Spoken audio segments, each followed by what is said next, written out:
It all started in about 2015, and my dad was running the Southern to Surf, which is an 11k race with a student that he taught, right? And so being a little 5-year-old, I was pretty jealous. I was disappointed that my dad was running with someone who wasn't his son, so I said, "You're gonna run with me next year." And so I trained really hard, and yeah, I just really enjoyed it.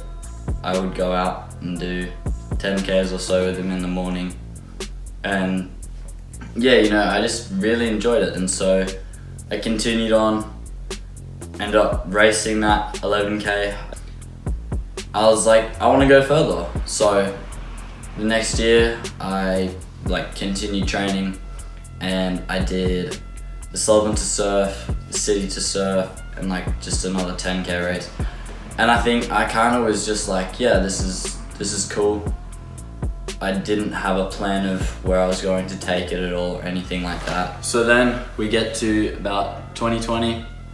I was 10 and we were traveling around Australia, and I kind of just got a bit sick of running. Dad would have to literally force me to get out and go for a run. I was just so over it. And I think that kind of continued on for about a year. So we finished traveling and we moved up to the mountains, and quite a bit happened, we went into lockdown, and I remember watching the Olympics, and I was like, you know what? I'm gonna run the 800 at the Olympics. And so I would pretty much just go out and run 800 meters up and down the road as fast as I could. And I said, that's my training. Sure enough, a little later, one of our friends invited me to come and train with Fit3.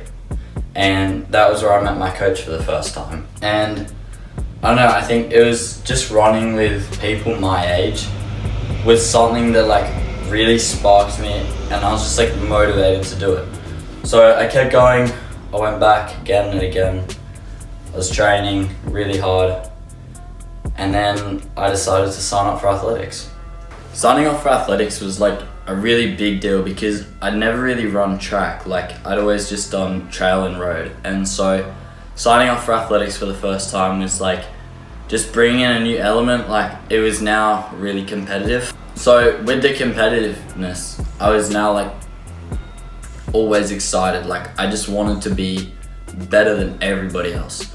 I didn't want to be there losing.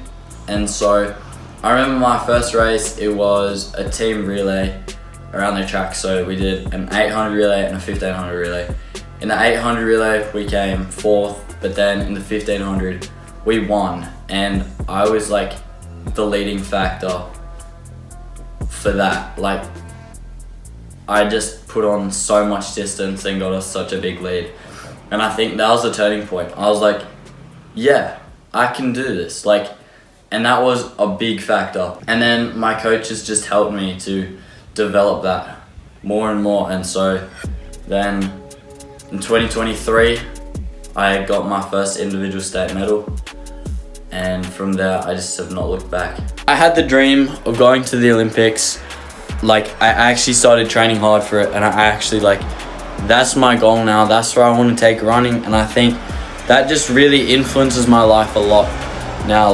All my decisions are pretty much made around running, and yeah, it's awesome, but I recognize what it really takes. That's really impacted my identity, because now from all of that, it's helped me to develop a really great mindset, a growth mindset.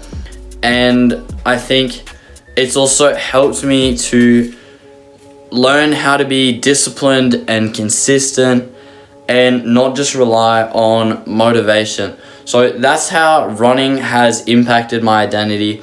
And I think that having that realization is really important, because otherwise you kind of go, well, then what's the point? Yes, you want to go to the Olympics and all that, and that's cool, but what's the real point? What does running gain you in the long term? And I think it's that identity shift to being a hard worker, someone who strives and strives until they get their goal. And I think that's really what running has done for me.